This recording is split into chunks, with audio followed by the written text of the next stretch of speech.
I built my cafe from the ground up. Long hours, sleepless nights, and every last cent I had went into turning a rundown little shop into the most beloved place in town. It wasn't just a business. It was my dream, my pride, my independence. And yet, my husband, Matt, thought I should just hand it over to his younger brother, Evan, as a wedding gift. I laughed when Matt first suggested it, thinking it was a joke, but he wasn't smiling. It would mean so much to him, he said, like I owed his brother something.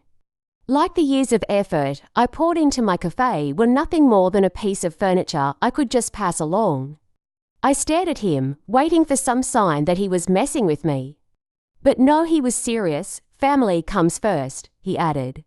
Funny, because when I was struggling to get my cafe off the ground, when I was scraping by, barely affording rent, his family had done nothing to help me. Evan certainly hadn't lifted a finger. I was furious, but I kept my face neutral. Instead of arguing, I played the perfect, obedient wife. That's a big request, I murmured. Let me think about it, but in reality, I was already planning my own gift. I spent the next month acting like I was considering Matt's proposal. I smiled when he talked about how much Evan and his fiancée, Lily, would love owning a cafe. I even pretended to be sentimental about it. But behind the scenes, I was making moves. First, I had a meeting with my lawyer. I adjusted the ownership documents of my cafe, just a few little changes that ensured my business would never belong to Evan. Next, I started quietly transferring assets. I put the cafe's name, branding, and most important recipes under a new LLC, one that had only my name on it. Then came the final step, selling the physical cafe. Not just leasing it out, selling it, and I found a buyer quickly. Someone who valued what I had built, someone who wasn't Evan. With everything set, I waited for the wedding day. At the reception, after the vows had been exchanged and the toasts were made, Matt took the microphone with a proud smile. My wonderful wife has prepared something special for Evan and Lily, he announced, a truly generous gift. He turned to me, expecting me to walk up and hand over my cafe like some obedient little housewife. I did walk up, and I did have a gift, just not the one he expected. With the microphone in my hand and every eye in the room on me, I smiled sweetly. I did prepare something special, I said. A fresh start, a new chapter. I pulled out a folder. Inside were the finalized documents of my cafe sale.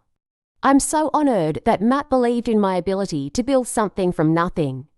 It really inspired me, I continued. So, I took that inspiration and made a big decision. I sold my cafe. The room went silent. Matt's face drained of color. You, what? I turned to Evan and Lily. I know you were excited to take it over, but unfortunately, the cafe is no longer mine to give. The good news is, I did use the money to buy myself something even better. I slid a second folder onto the table. Inside were the documents for a brand new space I had purchased, bigger, better, and in a prime location. Matt reached for the papers, but I pulled them back. Oh, these aren't for you, I said smoothly. They're for me.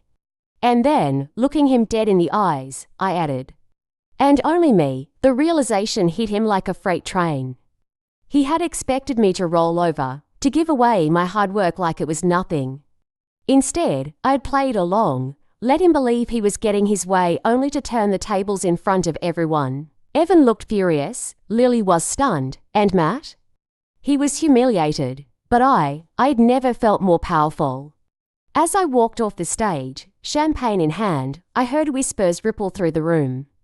Some people were in shock, others smirking, because they knew this was a win, not just for me, but for every woman who had ever been expected to sacrifice for a man who gave nothing in return.